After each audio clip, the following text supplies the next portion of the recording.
Your Steve Jones Show podcast is loading now. The Steve Jones Show podcast is sponsored by Purdy Insurance. Visit Purdy Insurance on Market Street in Sunbury or visit online at purdyinsurance.com.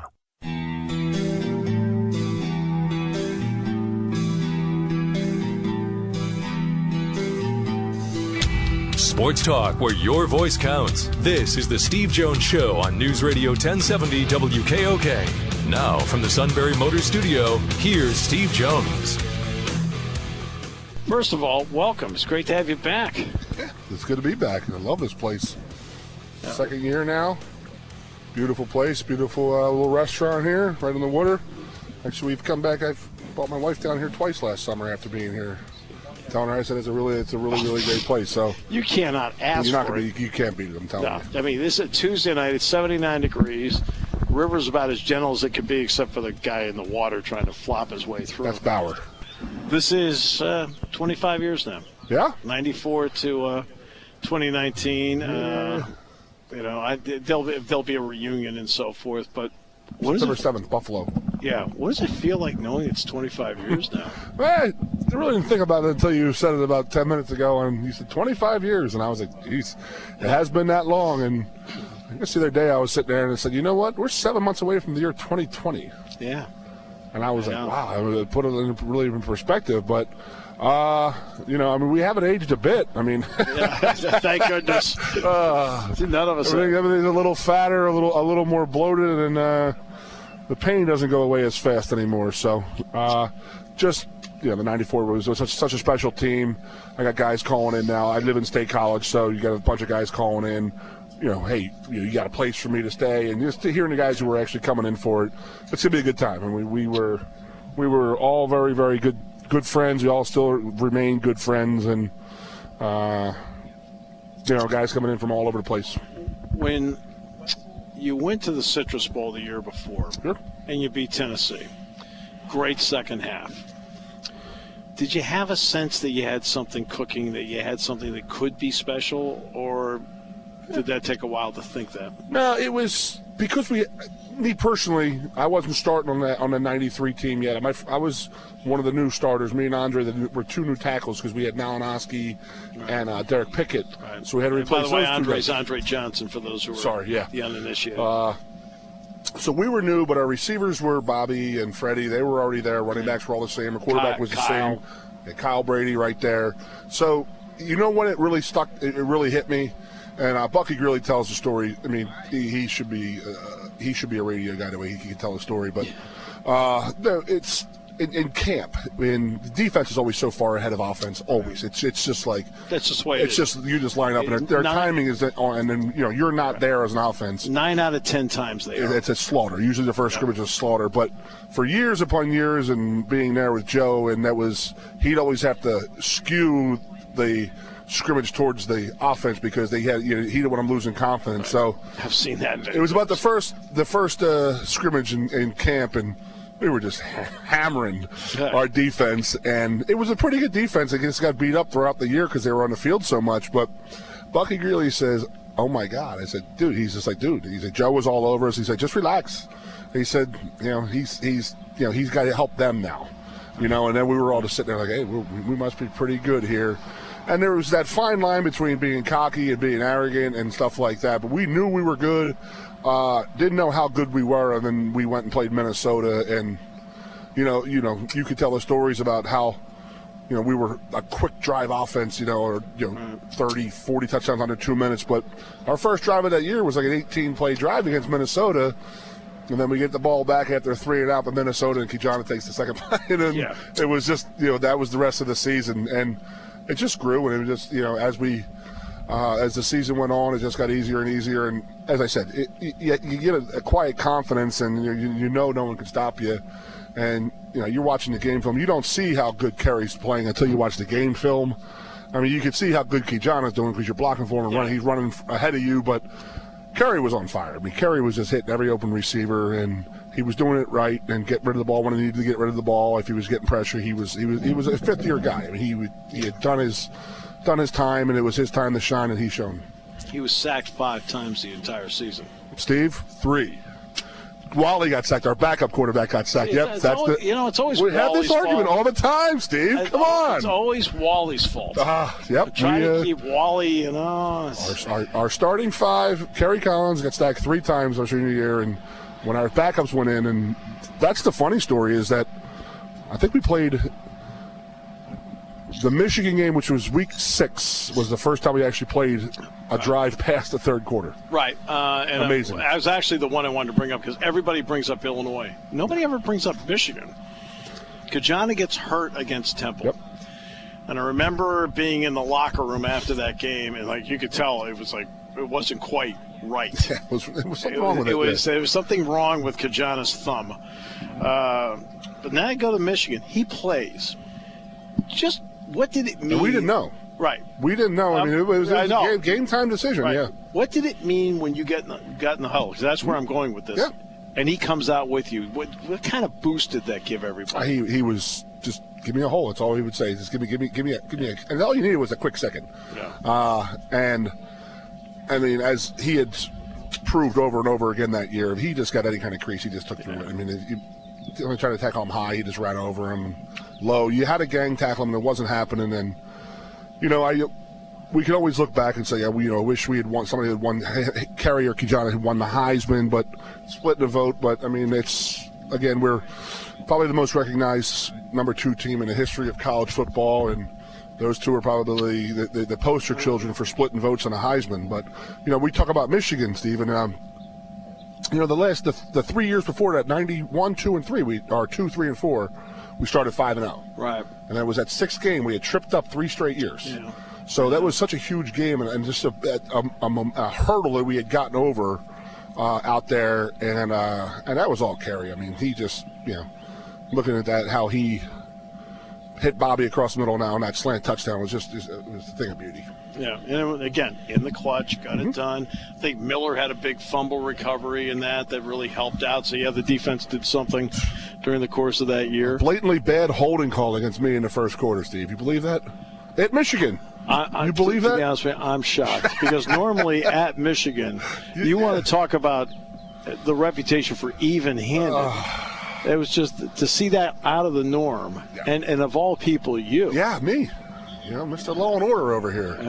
Yeah, they got me for a hold and called a touchdown back and cost us 4 points. But late in the game, you're saying about Brian Miller getting that fumble late in the game. It may have been a 4th down, but I was thinking it was a fumble to end the game.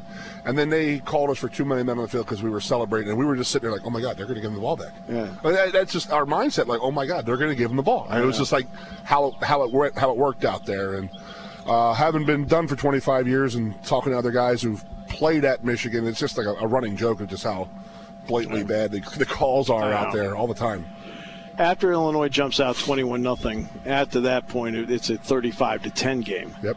But the last 7 to get to 35 is obviously the drive. All right, so you're in a huddle. Yep. Anything said when you start, or you just go to work? Well, Archie let the punt go over his head. Yeah, I remember that. So it rolls for about 30 yards, and we were actually running out to the field, and we were actually these are issues Bauer's teams never had to deal with. Punt goes over the head. Oh, yeah. Jimmy Coates, yeah. Well, first of all, we only punted like 6 times in '94, Bauer. No, but we were running. I remember we were all running on the field yelling at Archie, like, you can't catch that ball. We had that quiet confidence, and we knew we were going to do it. Right. We went out there. We were just breaking his chops, like, you can't catch that ball. Now we got to go 96, and then so we're in the huddle, and one of the Chicago papers was like laughing, and they were like making a joke about how we were in the huddle, and we were laughing. Yeah, we're making fun of him, like just kidding around. And as the drive went on, it was just a testament to our strength and conditioning program with John Thomas back in the day, and how we were so in shape. And you get a team calling defensive timeouts because they can't handle you. Right. That's like the mark of like, we've gotten you beat. And they're in their huddle, and their defensive line are on their knees, and it's like, you got nothing. Well, that's Dana Howard, Simeon Rice, Hardy. These are all. I mean, Howard was the defensive player of the year. College Football Hall of Fame this year with Kerry. Simeon Rice and Hardy were both first-round picks. 2 and 3 overall. Right, and they're. And then the fourth guy is John Holisek. From the Buffalo Bills. He had a real good NFL career. And they were bent over like there on the free throw line with a minute to go in the game. Sweating like Moses Malone on the free throw line. Yeah, yeah. Yeah, it was one of those things that we weren't real talkers, like, to the other team, trash talking, but we were actually in our huddle laughing at them. Yeah. Like, get off your knees and this and that. Are you guys kidding me? You're calling defensive timeouts. And they couldn't look at us in the eyes because they knew they were done. It was just a matter of time. And Lou Tepper, the head coach, was the defensive guy. I mean, he was that was his group. And Kyle Brady, I mean, obviously you can't tell until you see the tape later. Yeah. But Kyle Brady took Simeon Rice on, and he took him one-on-one. They would not. It was the 93 game that we were sort of in the rain at Beaver Stadium, and I mean, he just did some stuff to Simeon Rice that I'm sure Simeon Rice never had done to him before. Right. So he was petrified of Kyle Brady. There's no doubt about that. We're used to this. There we go. Hey, this is just the way it is. It's just Bauer. Right? I mean, that's his ride. Bauer's chirping over here, of course, you know. This happens to be, if you want to avoid the rock slide, this is our ride. Okay. And the train's open, the road's not. But just a good event tomorrow, great event tonight. Yeah. So happy to be here. Good people. I want to ask you about the Rose Bowl part. You had to endure watching the Miami-Nebraska game the night before. What was it like to endure that? Because Miami had it shot, and essentially they gave the game away. Absolutely. Well, you were talking about Warren Sapp before and how he didn't make a play. All night. We were talking about, when Kerry and Kijana went on the award circuit, going to the Heisman, the Maxwell Awards, the Orlando show. Kerry said that every time they got off a plane, he just sprinted out of the airport to go get a cigarette. Yeah. And you're watching this game, and he's jumping around and dancing, and Ray Lewis and the other guys are, the first half, and then Nebraska couldn't do a thing right in the first half. No, that's right. And then they just wore them down, and Miami was cramping up. And these guys are from Miami. Yeah. And they're the ones cramping up, and the guys from the Midwest or U.S. are just rolling all over them, and they did nothing to stop. But I would like to know who paid the bill, because there was a lot of broken furniture in that hotel we stayed at. You could. Yeah. If you had a microphone to go down that hallway, you just heard chairs getting smashed around in the hotel rooms. And I always have a little angst towards Bob Costas when he says, "Oh, congratulations, Tom Osborne, your first national title." It's like, we haven't played yet, And I guess one of the coolest things after the Rose Bowl, we were walking off the field, and one of the D linemen came up from Oregon, and he looked at us and he was like, "Dude, you guys are the national champions. Wow." Yeah. He was shaking our hands like, "Wow, that was pretty awesome." And that was they played us tough. Danny O'Neal played a great game. They had several NFL guys on that team. Wilcox ended up playing with the Patriots. I mean, they had some players. Yes, they did. It's like they're Pac-12 champions. In fact, I think you beat a better team than Nebraska did. Mm-hmm. I mean, I know Nebraska has the pros on. I mean, Miami had the pros on it. Yeah. Lewis and Sapp, but that was a better offense. It's just funny how it all worked out. If Osborne had won against Miami in '83, I think it would have been a different vote in '94 because he had not won. And if Colorado didn't hit that Hail Mary against Michigan, Michigan would have been ranked higher. Right. And Nebraska then beat Colorado late in the year. And at the same time, I believe it was around the same time that we were playing Illinois, and it was like they had the mojo because Colorado had beaten the Big Ten runner-up. It's just too much politics goes into it. Like you said before about they created the BCS for that reason. It was just so political. Well, your team. Even watching now. The reason we have what we have today, which is not a perfect system, but you have a BCS followed by a college football playoff, is because of your team. Your team's the reason. Yeah. Interesting that we were always that. Why would it always happen to us? I mean, with Joe, what do you have? 7 undefeated teams and 5 were Well, 5 ended up unbeaten, untied at the end. Yep. Like at the end when the bowl season was over with. And one of them won a national championship. The other one he won the title was with one loss, ironically. So 4 of the 5 end up. I've said this before so this is not unusual for me to say it, but your team was recognized by groups as a national champion. The '69 team was recognized by groups as a national champion. So were 11 and 12. Yep. And believe it or not, I know they had 2 losses. The '81 team got recognized by some team. I don't understand why there isn't some recognition about that part of it, because other people are recognizing, and I realize there's a consensus, they want to play it, but you know what? Play the game. Well, Jeff Bauer, I do the radio show with, obviously you've known for years and in the radio business. When Central Florida's making that, or is it Central Florida who's making that big stink that they were undefeated national champions? Central Florida, So the NCAA released their national champions, and they released their record books, and if you look at it... that's where I get this from. The 94 team is actually recognized on there. Yes. See, that's where I got my information from, was from the NCAA so that's the NCAA record book. saying that, so... I mean, that's where I got my info from. Now, Bauer's got nothing on me now. Yeah.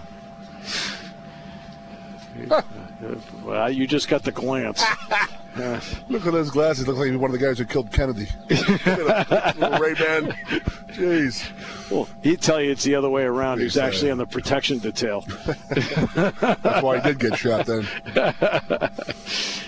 It's a great cause tomorrow. It's a great time. You played in this last year. I know you had a great time with it. Wonderful time. We bought some more guys down.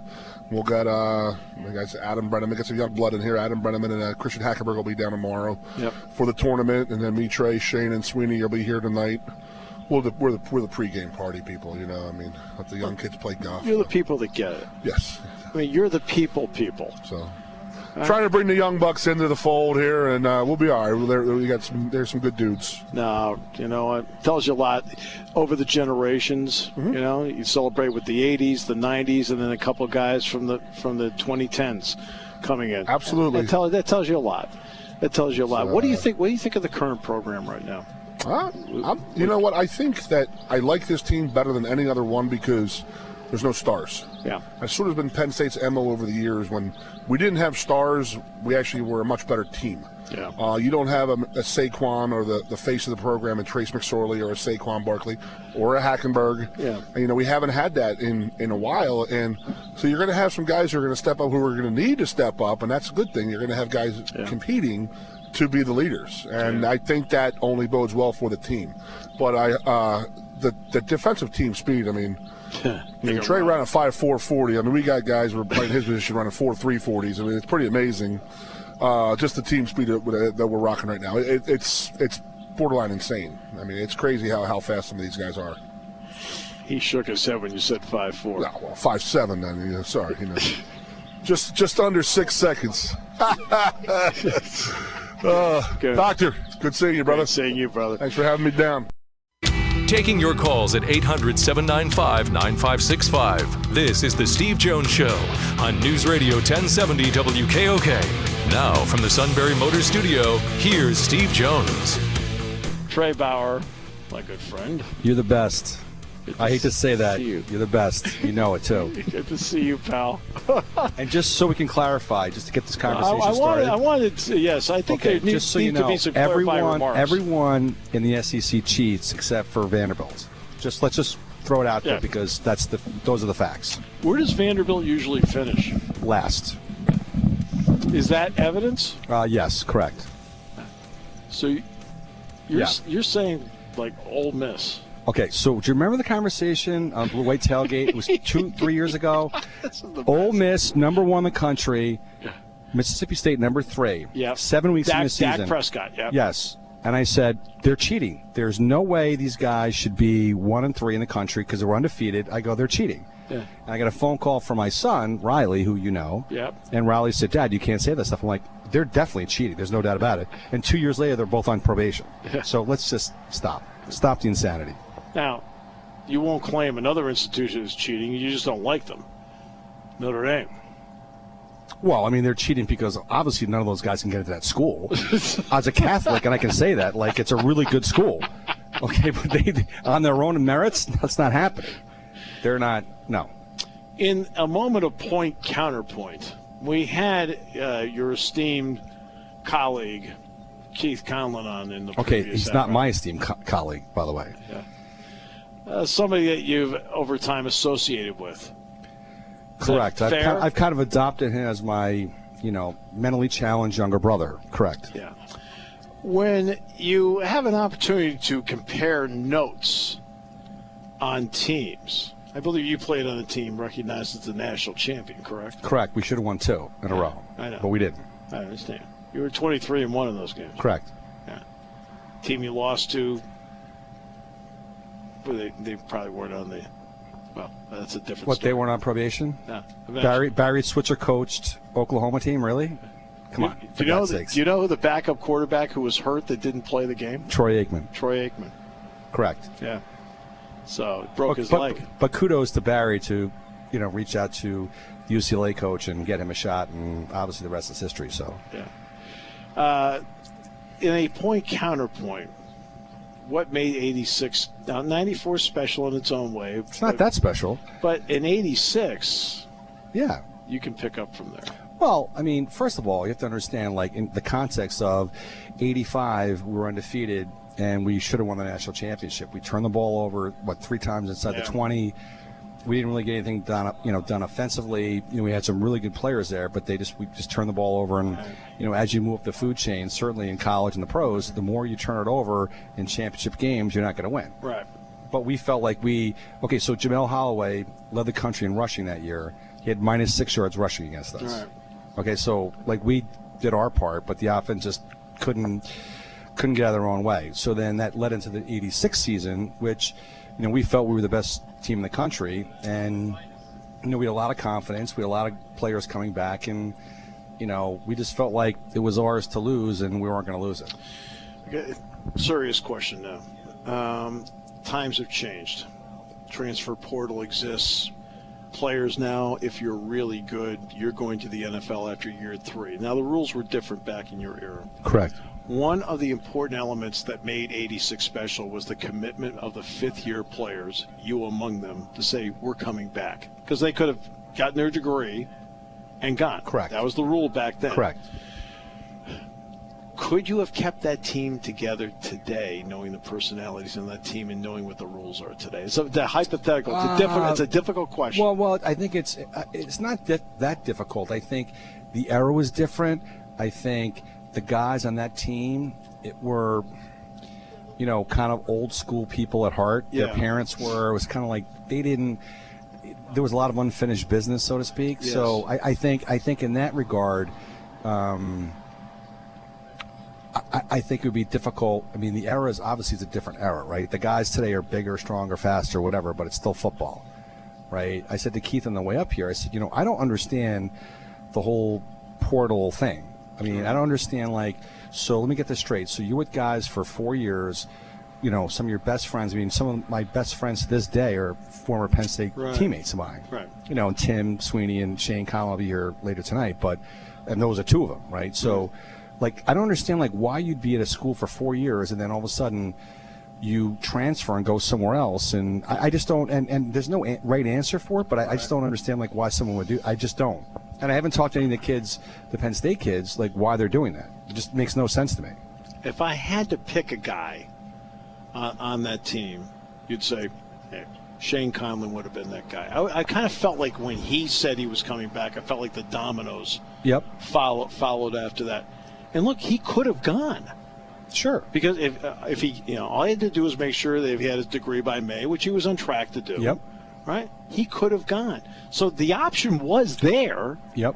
And he said no because he wanted to come back. Yeah. Well, the option was there for me too. Right. By the way. I know that. No, I said that earlier. Yeah, because back then, and I'm not sure if they have it now, but back then, if you remember, they had the supplemental draft. Yes. So so the year that Bosworth, Bernie Kosar was a supplemental draft guy. Bosworth was. Yeah, as long as you graduated, in the 4 years you were there, you had that option, and I chose not to do it. But I mean, to me, there was no, and he was my roommate at the time, so there was no doubt all those guys were coming back. Bobby White, and Schaefer, and Duffy Cobbs and Ray Ice and all those guys. I mean, they were Donnie Graham. I mean, one after the other. I mean, Timmy Johnson.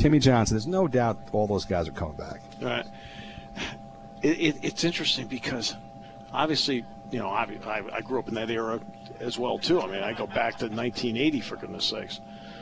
I understand why some people want to do it. I got it because the money is so big right now. But I can honestly say, and I would never be in this position. I don't have the athleticism to ever even think about it. But if I were in that position, I couldn't even conceive leaving early. Well, I think you know, I can understand the money. I got sure, it. But sure. it's But you got to understand, the money was huge back then. Yeah, for that era, it was sure. Okay, all right. So Shane grew up with two brothers and a sister in a 3-bedroom house in Frewsburg, New York. And he's the 8th pick in the draft, and I've been to Frewsburg, so I know.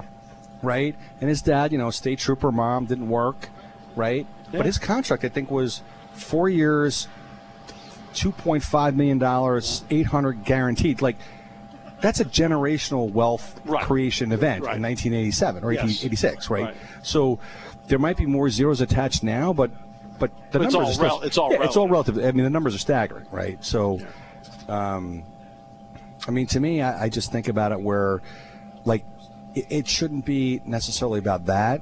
I mean, I chose to come back for my 5th year, got hurt, and it cost me a lot of money in the NFL, right?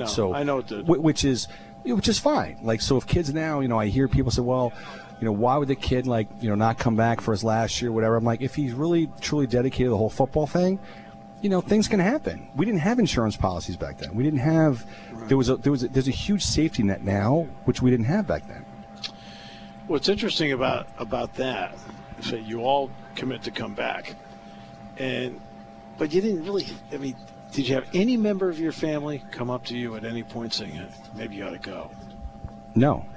I mean, they didn't think that way either. No. Well, I got a phone call at the time. So I got a phone call from Carl Peterson, who was the general manager of the Chiefs, and he called me and he said, hey, we know you're eligible for the draft because you're graduating.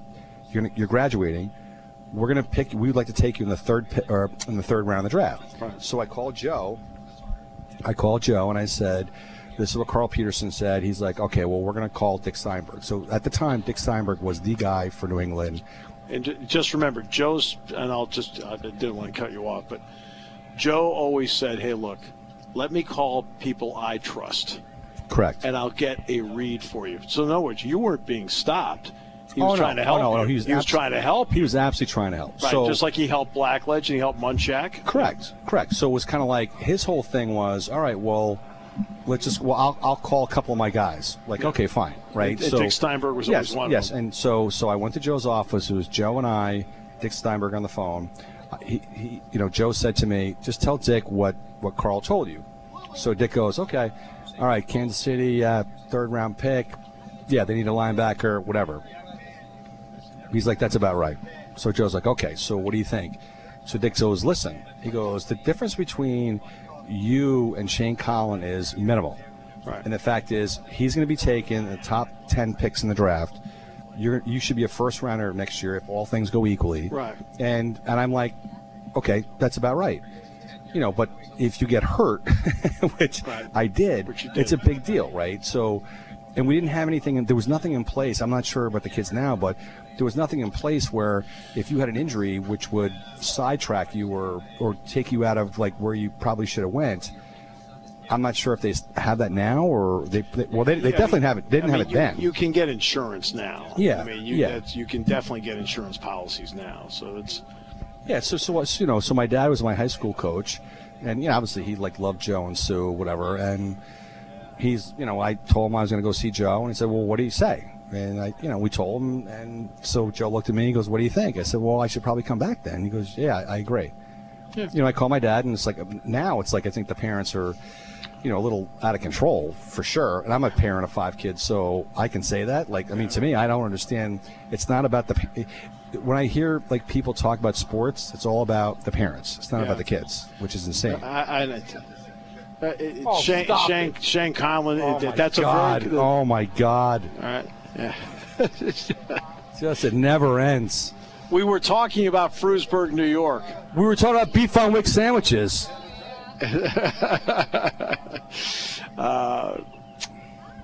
When I asked, you're around this all the time, and you and I did the show for years. We loved it. Yes. You and I had a blast. We had too much fun. We actually had too much fun. And by the way, we got paid to do that. Well, what people don't realize is that, there are 7 segments, okay, which means there are 6 breaks. Correct. We probably had more fun in those than we did. Yes.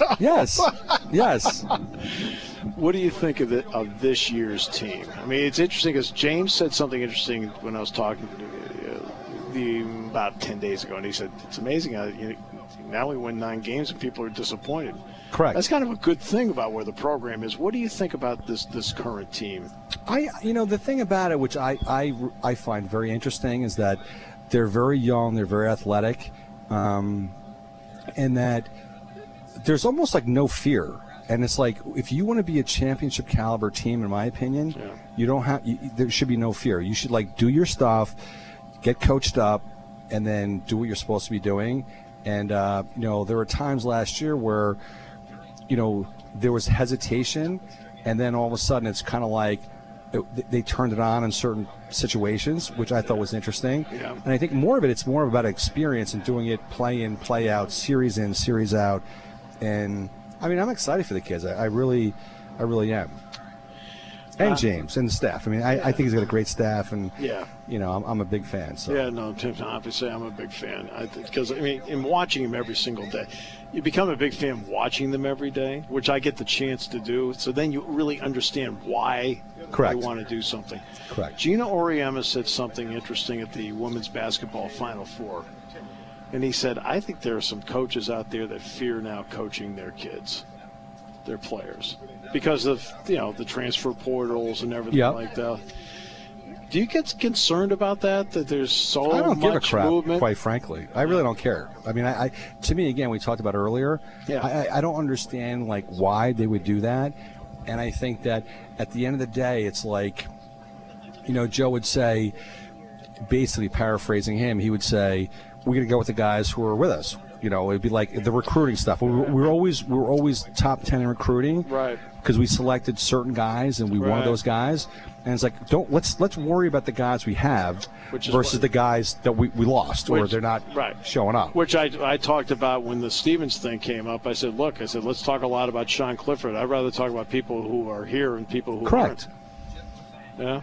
That's really been my attitude about it. Yeah. Well, I'll tell you a great story. So I guess it's like in 1980, I guess it's 85 maybe or 86. We're recruiting a certain running back out of Harrisburg, New Jersey, or Harrisburg, Pennsylvania, who had a 10-year pro career. We know exactly who you speak of. Who I despise. Yes. And if you were right now, we'd be throwing hands. But so he came up for a recruiting visit, one of the top recruits in the country. Yep. Made a jackass out of himself. Yeah. Obviously, Sunday morning, Joe wants to know, okay, so what was with this kid or whatever. And we basically pulled our scholarship from this one kid. Mm-hmm. And he ends up going to Notre Dame, having a good career, whatever. Played in the NFL for 10 years, but, he was not a Penn State guy. Oh, Michael Robinson went through the same thing. He and Matt Rice with a guy that is still in the NFL. Mm-hmm. Right now, running back. Yep. Right? Came in there. Said, Joe, not our kind of guy. Joe said, boom, no scholarship for him. Yeah, so what it was is, back in the day, it was not, there was no social media, there was no internet, right? So it was kind of like when, of course, they asked Joe the question, well, are you unhappy, whatever. I can't remember the guy's name. I think it was Ricky Waters, is what his name was. It might have been, yeah. Right? Was kind of, well, you know what? We wish him well, and glad he's going to Notre Dame, and we'll see him every season. And by the way, when I played, we were 4-1 against Notre Dame. Yeah, that's right. Right, we were 4-1 against Alabama. Yeah, I remember. Yeah. I was a witness. You were there. That's right. You were. You were a witness to history. I was a witness to history. Good history. That was back in the day. I was the third announcer on the network at that point. Oh, is that right? Yeah, I was the third announcer on the network during your era. Well, who were the first two? It was Gil Santos, John Grant, and me. Oh yeah. Okay. Yeah. Sure. I remember those names. And then you're much better looking though. Oh, on radio, I always am. My good friend, it's great to see you.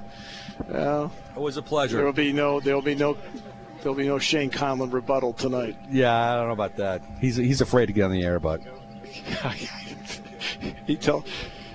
I said, you live in Sewickley. I said, Jack lives in Sewickley. He says, no, I live in the poor section. We'll come back from Penn's Tavern, wrap it up in a moment on News Radio 1070 WKOK.